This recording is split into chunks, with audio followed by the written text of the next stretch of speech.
Fala, meus amigos, família tricolor, meu amigo São Paulo, meu amigo São Paulino, minha amiga São Paulina, meus amigos torcedores de outros clubes, porque os vídeos são feitos para os amigos.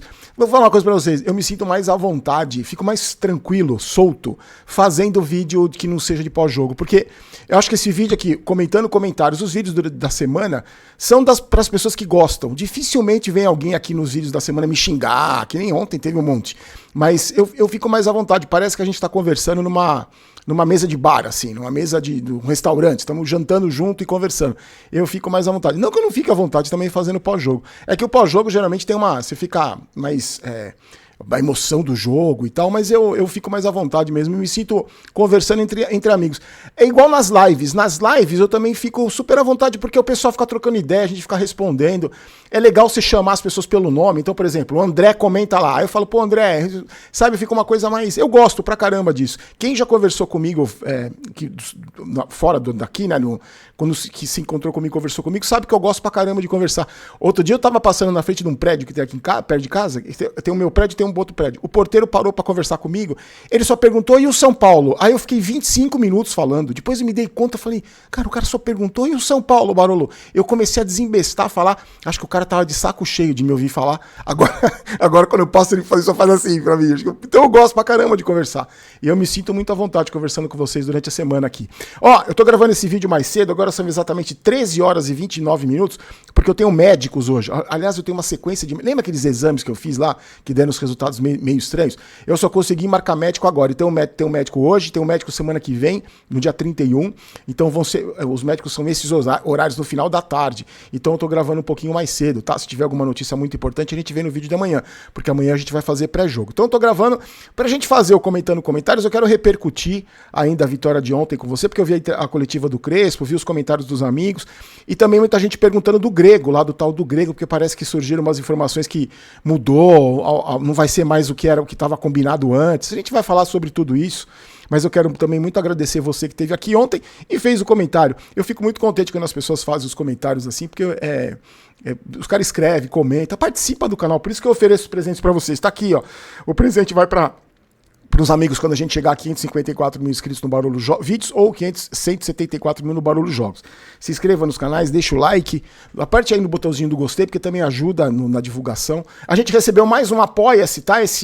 No vídeo de ontem, cadê o nome do amigo aqui que eu faço questão de colocar? Anderson Eustáquio dos Santos apoiou a gente, muito obrigado. Tem também o Pix aqui, eu não vi ainda o nome eu não vou falar o nome dos que fizeram o Pix, porque o meu aplicativo do banco tá com problema, então eu sempre vou lá no aplicativo e vejo as pessoas que fizeram o Pix. Então eu não consegui ver, mas amanhã eu faço questão de colocar o nome de vocês aqui, tá? O Pix tá aí, se você quiser ajudar para reverter. Cara, eu fui ver placa de vídeo, você sabe que tem placa de vídeo de 10 mil reais? Aí complica. Mas eu vi uma mais baratinha, então acho que já tá para chegar, vou fazer as edições.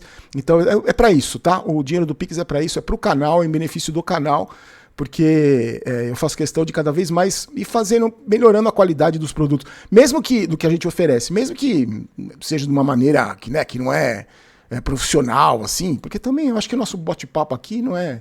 Você não está muito preocupado com o cenário, tem a nossa conversa aqui diária, mas as edições já vão ficar um pouco melhores assim que eu melhorar a placa vai parar de travar, que me irrita profundamente aqui. Então eu peço para você deixar o like, se inscrever no canal, tá?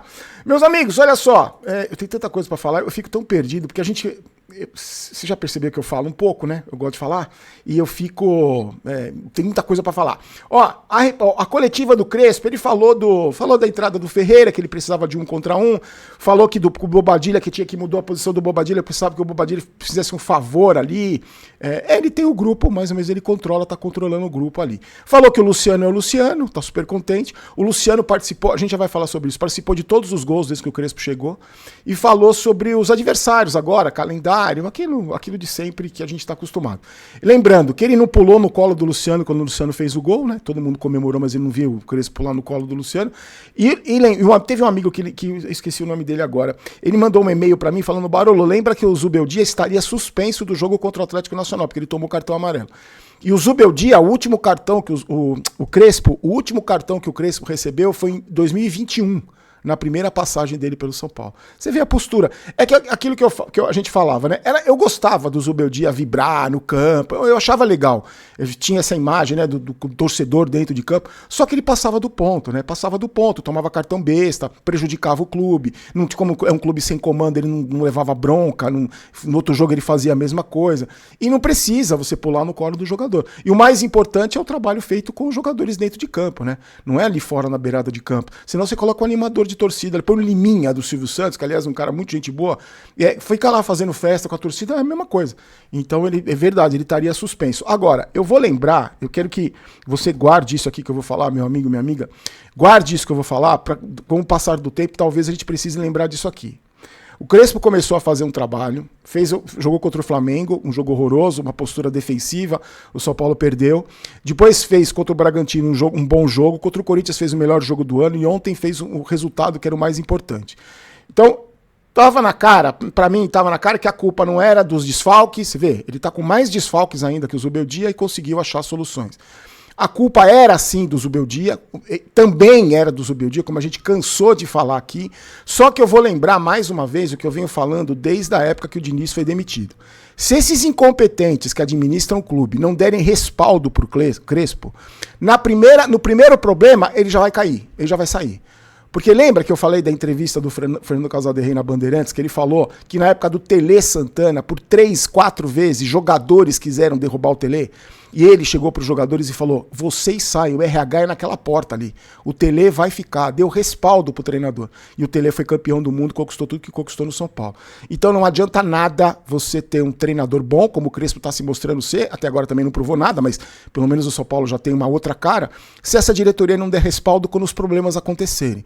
Porque o que eu falo de dar respaldo não é tirar foto com o cara que fez o gol. Ontem não foi com o cara que fez o gol, foi com o Ferreira, né? Ele mudou, acho que ele faz de propósito isso para provocar a gente. Mas não adianta nada você não dar respaldo no primeiro problema que acontecer. Numa derrota, numa cobrança mais dura em cima de algum jogador, numa cobrança mais dura em cima do elenco. Se não tiver uma diretoria para dar respaldo pro treinador, a chance de lá para frente, na primeira crise, o Crespo ser triturado é enorme, como aconteceu inúmeras vezes. Então eu tô lembrando isso já, né? O começo de trabalho é bom, tá todo mundo contente, só que se esses incompetentes não derem respaldo pro treinador, o que eu acho difícil, porque agora, tirando a parte da incompetência, eu tô falando que não é característica desses caras que comandam o São Paulo.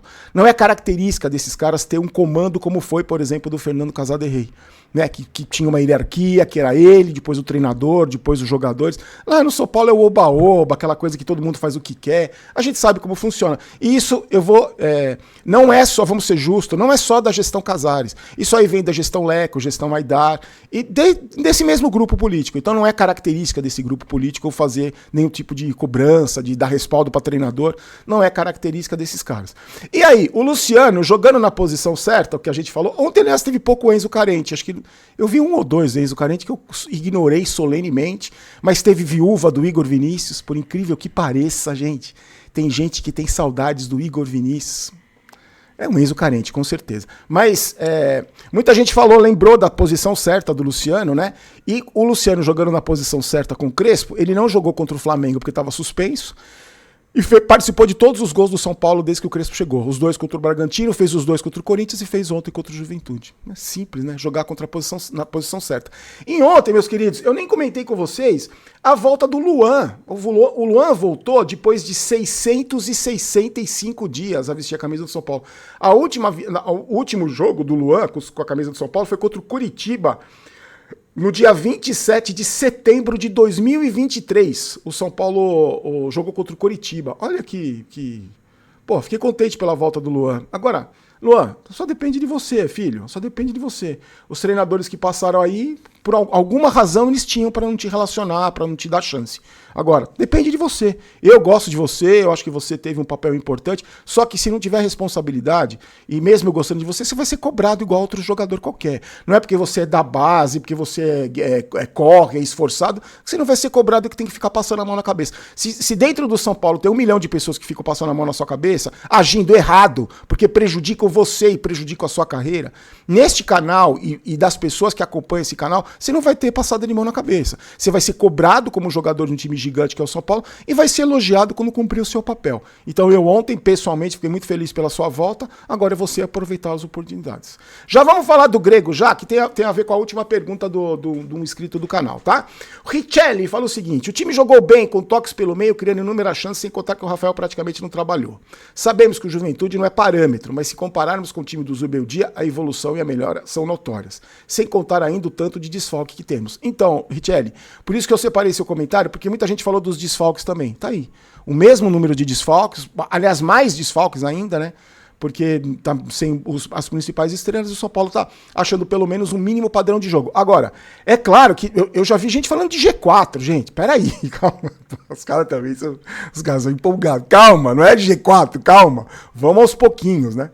O Rodrigo falou o seguinte: Barolo, para um time que sofreu quase 30 gols até aqui, era obrigação fazer pelo menos um gol. Agora a meta é sonhar com mais 3 contra o Fluminense e depois ir para a Copa do Brasil, distante da zona de rebaixamento e com o time titular. Então, o Rodrigo postou isso aqui de acordo com aquilo que eu falei sobre será que ele vai poupar contra o Fluminense? Eu acho que não tem que poupar ninguém. Os caras estavam de férias até agora há pouco, gente. Estavam de férias. É importante fazer 3 pontos. O Fluminense vem de 2 derrotas seguidas. Vai estar o Morumbi lotado, é importante. Eu ia com o titular e com o titular contra o Atlético também, pô. O Edilson, vitória importante. Uma coisa ficou clara. Desde o jogo contra o Bragantino já tem um mínimo de padrão de jogo com a chegada do Crespo. O São Paulo tem um time limitado tecnicamente, como sabemos, mas a vitória tinha que vir. Importante subir na tabela para jogar no Libertadores com mais foco. Barolo, só uma observação. Se o André Silva é jogador profissional, eu sou piloto de avião. É o que temos e vamos por mais. O André Silva fez aqueles 2 gols contra o Bragantino importantíssimos, deu aquela furada, né? Mas ele é um jogador que tem que estar dentro da área para empurrar a bola para dentro do gol. Eu acho que se depender dele para fazer tabela, raramente ele vai acertar um passe, como ele acertou pro Luciano, que também não era nenhum passe magistral. O Luciano estava do lado dele no gol contra o Corinthians. Mas ontem ele lutou. Ontem acho que ele lutou e não comprometeu. Agora, tem que fazer gol. Numa defesa que sofreu 28 gols, a pior defesa da Série A, B, C e D dos campeonatos brasileiros, tinha que fazer gol. O Jonas Alencar fala o seguinte, não, acho que eu pulei um aqui. O Lucas, boa noite, Barolo. Extremamente feliz com a vitória do nosso tricolor, muito necessária para a recuperação nesse campeonato, mas gostaria de fazer uma reflexão. Como é ruim esse André Silva? Devia se limitar a ficar plantado na área para a bola bater nele sem querer entrar, porque quando não é sem querer, é na sorte e a bola não entra. Triste saber que hoje trabalhei 12 horas e no fim do mês ganho R$2.000 brutos. Esse cara não ganha menos do que 400 mil para conseguir fazer uma tabela, acertar um passe.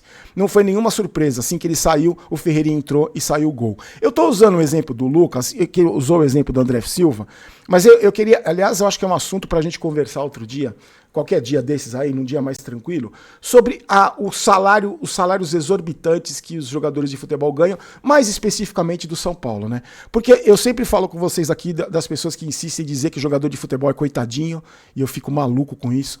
É um jogador que ganha aí 400, 500, 700, 3 milhões por mês para jogar bola. Não é para inventar a cura do câncer, não é para proteger você na rua como faz a polícia, não é para proteger a sua saúde, salvar a sua vida como faz um médico, não é para descobrir uma cura de uma doença como é um cientista, é para jogar bola, é para jogar bola. Então, um cara que para jogar bola ganha a fortuna que ganha, você me desculpa, vai ser cobrado sim. Outro dia eu vi o Fernando Praz falando, que aliás eu acho um ótimo comentarista, quando não é o Palmeiras que está jogando, porque quando é o Palmeiras é como qualquer torcedor, vai defender, puxar a sardinha pro lado dele, mas ele falou, imagina você, no seu trabalho, cada vez que você comete um erro, você ser cobrado como um jogador de futebol Só que eu aposto que o Lucas, que ele falou agora que ele trabalha 12 horas para ganhar 2 pau por mês, aposto que se ele fizer besteira, o chefe dele vai pegar no pé dele também. E ele não ganha 400 mil reais. Se ele fizer besteira amanhã de novo, o chefe dele periga mandar ele embora. Então não vem com essa de coitadinho, jogador de futebol, coitadinho, os cambal, eles ganham muito bem. Eu gosto sempre de lembrar, para jogar bola, para jogar futebol, uma coisa que eu e você com certeza passamos a vida inteira fazendo de graça e feliz da vida porque estava jogando bola. Fora toda a estrutura. O São Paulo, você entra no site do São Paulo, na relação de funcionários ali do clube, do futebol, tem podólogo, tem um cara que cuida da unha desses, não é o cara que corta, cuida da unha dos caras.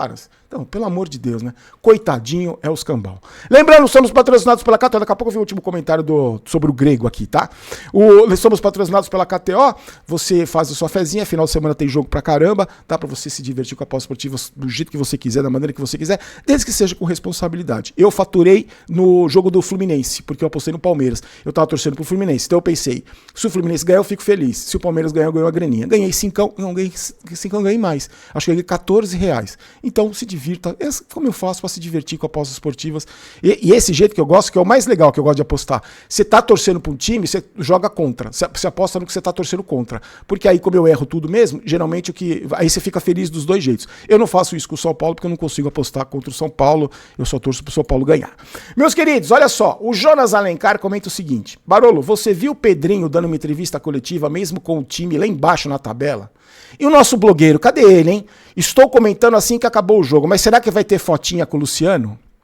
Ah, e o tal de Grego que ia colocar dinheiro no São Paulo, azedou o molho? Mais uma mentira do Rolando Lero? Ô Jonas, muita gente comentou comigo também, nas minhas redes sociais mais, né, sobre, a fotinha foi com o Ferreirinha, tá? Só pra você saber, me mandaram nos grupos aqui que eu também não perco meu tempo seguindo esse presidente aí. Mas foi com o Ferreirinha, como poderia deixar ele oportunista. Agora, o Pedrinho, ele ficou mais de 3 horas dando uma entrevista coletiva lá, falando, e aí as pessoas, eu tava vendo a cobertura, o repórter falou assim, o Pedrinho que não faz uma entrevista coletiva aí eu fiquei pensando, pô, desde 2 anos atrás, desde abril, o Pedrinho já deu uma entrevista coletiva em abril. E agora foi dar a cara a tapa lá. O Vasco numa draga desgraçada, a torcida querendo matar ele, o cara deu uma cara a tapa. Eu não gosto do Pedrinho como comentarista, não gostava, achei que ele é um exemplo do jogador que se vitimizava para tudo ele era coitadinho, toda a imprensa tinha culpa. Não sei como ele administra o Vasco, não sei. Eu acho que em termos de caráter, eu acho que não tenho o que falar do Pedrinho, pelo menos das pessoas que eu converso, que conhecem o Pedrinho, diz que é um excelente caráter, mas independente de qualquer coisa, ter a postura para dar cara a tapa numa entrevista coletiva com mais de 3 horas de duração, com o time dele na situação que tá, na draga que tá, pra mim é um exemplo de coragem. Pra mim é coragem. Enquanto isso, fala pra mim aí a última entrevista coletiva do presidente. Não tô falando do podcast que ele vai lá imitar o Silvio Santos, que ele só conversa com amiguinho. Ele só fala com amigo. Ele só dá entrevista pra pessoas que ele sabe que não vão questionar, sabe que não vão cobrar, sabe que vai ser uma entrevista café com leite. Eu quero saber entrevista coletiva, com 20 jornalistas sérios na frente dele. Eu quero saber quando que aconteceu isso pela última vez. Então, nem ele, nem Belmonte, nem Muricy, só conversam para amigos. Eles não querem ser questionados e muito menos serem criticados. Então, eu achei muito digna a postura do Pedrinho em relação a dar entrevista coletiva, porque quando você está dando entrevista coletiva, você está falando com a torcida, você não está falando com o amiguinho. Um amiguinho que não se dane, você está falando com a torcida. O Vasco é um clube gigantesco, a torcida é mais gigante ainda. Então precisa dar cara a tapa para se explicar. Não é ter um presidente que só tira foto, fecha comentário do Instagram quando o time ganha. Agora, sobre o Grego, os assessores, né? Porque tem um monte de assessor também, que é uma coisa que... E gente que se diz jornalista, que vergonha pra minha profissão, o cara que se diz jornalista, ser assessor, de puxa-saco de presidente de clube. Que nojento. Já estão mudando o discurso, né? Porque quando ele foi nesse podcast imitar o Silvio Santos, ele falou, não, porque tá tudo certo, troca de documentos, vai sair, e até agora nada. Quanto tempo faz que está rolando isso? Desde o começo do ano, essa história do Grego aí, até agora nada. E aí, surgiram alguns boatos aí que vai mudar, tá mudando, como é que vai ser o contrato, que não vai ser mais como era. Gente, sinceramente, é o que eu falei naquela época e vou falar agora de novo, e tenho falado todo esse tempo. Eu só acredito vendo. Eu só acredito vendo o contrato assinado. E mais, eu só acredito vendo quando alguém sério do São Paulo, e aí que o bicho pega, quando alguém sério do São Paulo tiver coragem de explicar para a torcida A mais B como que funcionaria esse contrato com o Grego. Porque se for do jeito que é feito no São Paulo, vai ser assim. Vão fechar o contrato, vão anunciar. Os assessores da imprensa aí, ou de canais, de páginas, vão anunciar. O maior contrato que já foi feito com o Grego na história. O maior contrato já feito sobre um clube de base da história. Só que aí, os assessores vão divulgar os números que eles querem, que geralmente são repassados, eles são pau-mandados, eles vão só divulgar o que foi mandado falar, e a verdade mesmo a gente não descobre nunca. Então, eu não vou dizer pra você que eu não acredito que acabou, que não vai ter nada com o Grego. Eu ainda tô esperando. Com esperança esperança de ser uma negociação boa para o São Paulo. O que se sabe até agora é que não tem nada e que agora os assessores estão falando que vai mudar, que não sei o quê. Eu desconfio de tudo sempre, porque a gente já foi enganado várias vezes por essa diretoria. São vários produtos que o São Paulo criou e se perdeu no meio do caminho. Inclusive, por coincidência, eu tô com um aqui, ó. Lembra disso aqui? O Fantoken, o cacete, cadê? Sumiu. Com mais um projeto que foi furado, foi por água abaixo, mas sempre é vendido como a melhor coisa do mundo, como a reforma do Morumbi, como o maior contrato de patrocínio, não sei o quê. Eu tô esperando, vivo com o pé atrás, torço para que dê certo, porque a gente não torce contra. Eu não tô torcendo para dar errado, para poder vir aqui e falar, deu errado. Eu tô torcendo para que dê certo e renda frutos pro São Paulo. Só que, por enquanto, até agora, nada. Meus queridos amigos, o vídeo ficou gigantesco. Se inscreva no canal, deixe seu like. A gente se encontra amanhã, tá? Amanhã é sabadão, vou fazer o pré-jogo. Amanhã eu posto o vídeo um pouco mais cedo. Mas também eu falo que posto mais cedo. Aí chego aqui no escritório, começo a trabalhar um monte de coisa. E aí acaba ficando o vídeo às 8. Mas qualquer coisa a gente põe. Vou postar um pouco antes das 8. Vou postar 4 da tarde, porque o jogo é 4 da tarde. Então dá 24 horas certinho. Tá bom, meus queridos? Muito obrigado mais uma vez pela sua parceria aqui de sempre. A gente se encontra amanhã. Forte abraço, um ótimo finzinho de sexta-feira. Faço uma oraçãozinha aí pro tiozinho, não pegar nada no médico, ser tudo certo. Não é que ele vai pedir mais um monte de exame. Guarde as suas orações por mim. Eu vou pedir quando os exames saírem, mais exames saírem, eu peço. Fiquem com Deus. Forte abraço, a gente se encontra amanhã. Tchau, tchau.